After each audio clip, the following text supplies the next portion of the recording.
muito obrigado por assistir a mais essa aula aqui do canal. Vou continuar falando sobre os procedimentos para a seleção do doutorado. Procedimentos cuja observância é fundamental para você sair bem nessa seleção. No vídeo anterior, eu falei que a origem de tudo está numa avaliação sincera, honesta e realista dos seus objetivos e metas profissionais e pessoais. Sem isso, você corre o grande risco de entrar no doutorado e ter uma frustração muito grande. Seja se submetendo a um processo e não sendo aprovado nesse processo, ou seja, entrando como aluno de doutorado e se decepcionando, vendo que aquilo ali não era o que você precisava naquele seu momento de vida. Bem, antes de continuar com a próxima etapa, peço a você mais uma vez que não deixe de dar o seu gostei, de comentar os vídeos desse canal e de compartilhá-los com seus amigos, seus colegas nas suas redes sociais. Ao fazer isso, você ajudará a melhorar ainda mais as estatísticas de visualização do YouTube e com isso eu terei condições de continuar produzindo mais vídeos para você aqui no canal. Canal que já é um dos maiores produtores de vídeos em português na área de administração e nessa área de carreira. Então continue ajudando a manter esse trabalho que é feito para você. Muito bem, então o segundo procedimento que eu aconselho no doutorado também envolve uma avaliação sincera, que é fazer uma avaliação sincera da sua proficiência de leitura em línguas estrangeiras e corrija as falhas. Olha, nós brasileiros temos um problema muito sério. Quando você pergunta a uma pessoa se ela é fluente numa língua estrangeira, muitas vezes ela vai e fala que é, quando na verdade não é. Isso acontece no momento da seleção para doutorado. Conforme eu disse anteriormente, o edital de seleção de doutorado normalmente pede a proficiência em 2 línguas estrangeiras. O mais comum é que uma dessas 2 línguas seja o inglês. E essa proficiência normalmente é a proficiência de leitura, não é a proficiência de fala, nem a proficiência de escrita. E há uma razão de ser. O normal é que num curso de doutorado quase tudo que você ler seja em língua estrangeira, principalmente em inglês.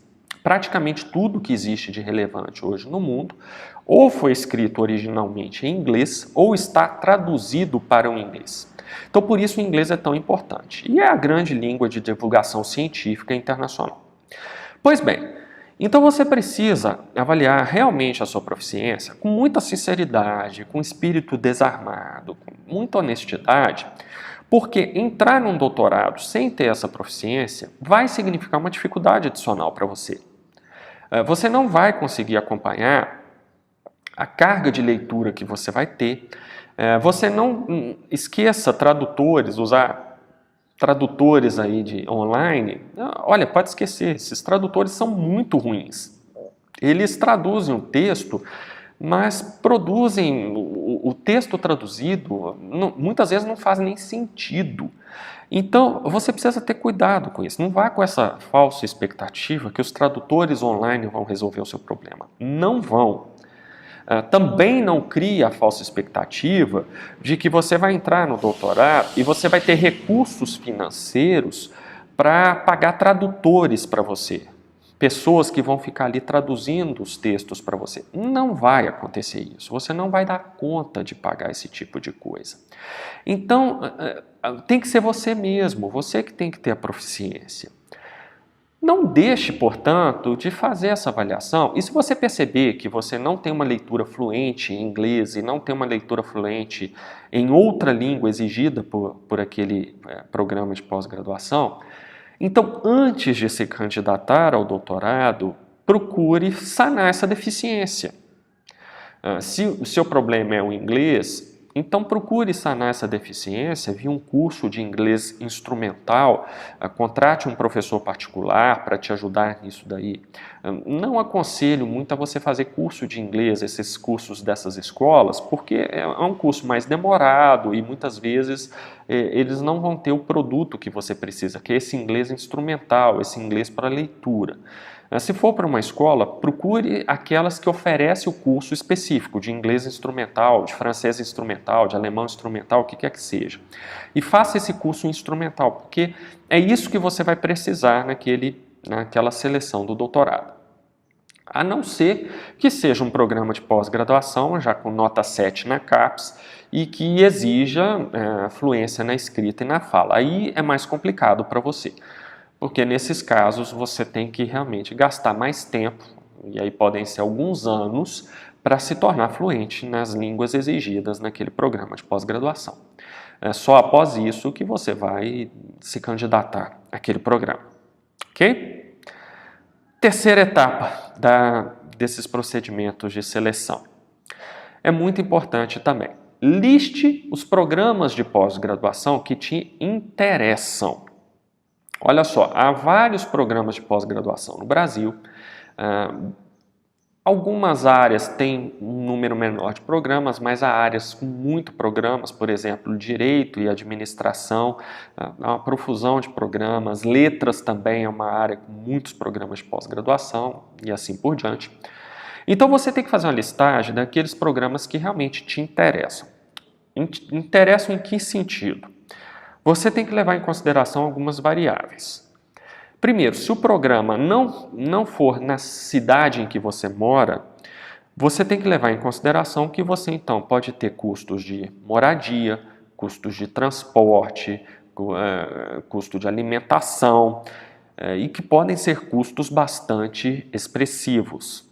Então avalie se você vai ter condições financeiras de bancar isso daí. Não vá com aquela ilusão de que se você mora em São Paulo e resolve fazer um curso de pós-graduação no Rio de Janeiro, que você vai conseguir bancar a ponte aérea toda semana, ou que você vai conseguir fazer a viagem Rio-São Paulo toda semana. É cansativo.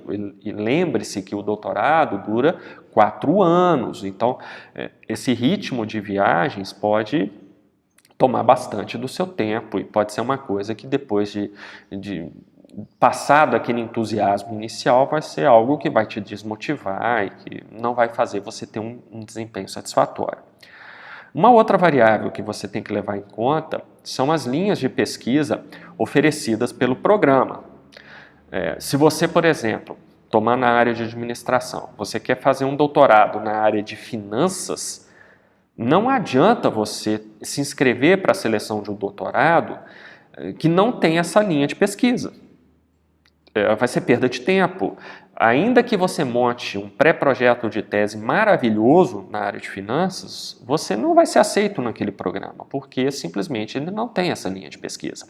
Então você tem que considerar as linhas de pesquisas oferecidas pelo programa. Ver se aquelas linhas de pesquisa se encaixam com aquilo que você deseja fazer.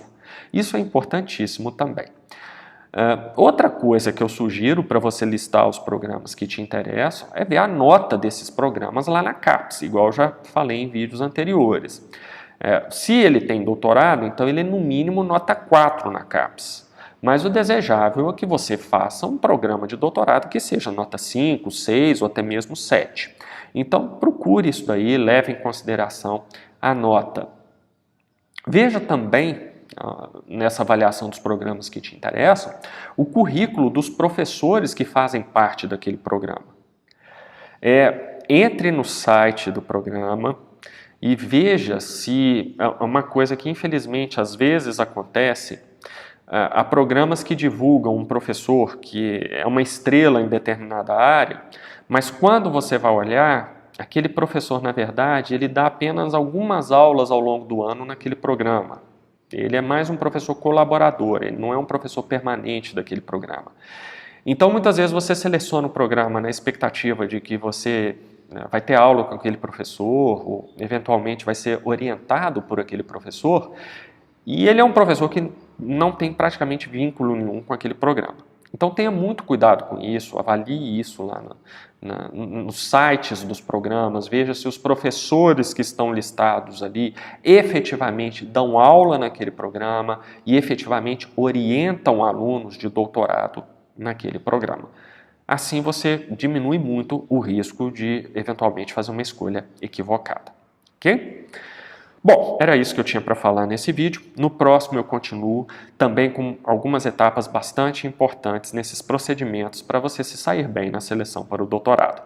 Novamente, não se esqueça de dar o seu gostei, de comentar esse vídeo e também de compartilhá-lo nas suas redes sociais para você me ajudar a melhorar ainda mais as estatísticas de visualização aqui do canal, lá no YouTube. Muito obrigado pela sua atenção e até a próxima.